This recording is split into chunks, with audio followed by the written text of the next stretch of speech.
Assalamu alaikum wa rahmatullahi ta'ala wa barakatuhu.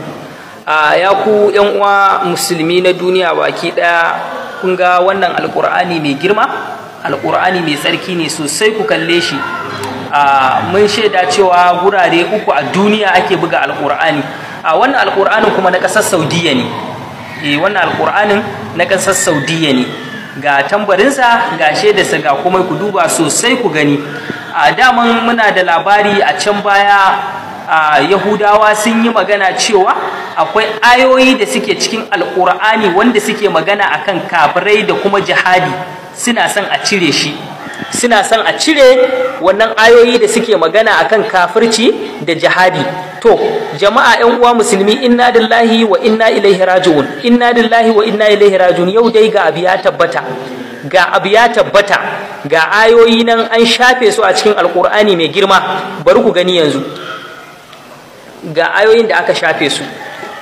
Malam ka mana bayani wannan ayoyi aka cire su a cikin wannan alkur'anin. Alhamdulillah rabbil alamin. Gaskiya daga farkon wannan qur'ani da muka fara bincike akai, mu gano cewa akwai ayoyi da dama da aka shafe a ciki. Kaga yanzu ne idan ka duba da cikin suratul ghafir har zuwa wannan shafin, za ka ga cewa an cire wasu ayoyi a ciki da dama. Ka gani ko? Ka gani. Jama'a kun dai gani, gashi abu ya tabbata. Inna lillahi wa inna ilaihi raji'un, inna lillahi wa inna ilaihi raji'un. Fara suratul ghafir har zuwa aya 85. Na'am. To daga nan kuma shikenan babu, kuma an shafe. Gashi nan jama'a kuna dai gani, musulmin duniya, wannan duk wanda ya ga wannan sakon ya yada shi a duniya baki daya. Na'am malam. To bayan haka kuma daga cikin suratul shura, haka kuma an shafe daga cikin babu cikin suratul shura.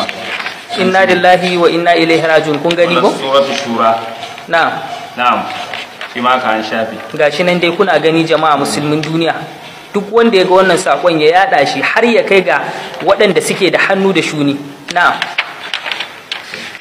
Inna lillahi wa inna ilaihi raji'un. Kuma wannan ne ba, akwai wasu kuma nan kuma su ma haka ne aka yi, aka samu matsala da dama a ciki. Na'am. Don jama'a kiyaye. Yawwa, wannan sako dan Allah dan Annabi musulmin duniya a yada shi tun kafin wannan abu yayi karfi, mu samu mu wabce, mu samu mu kwace a wannan masifa da muke ciki. Alqur'ani ma yanzu shi aka fara wa haka.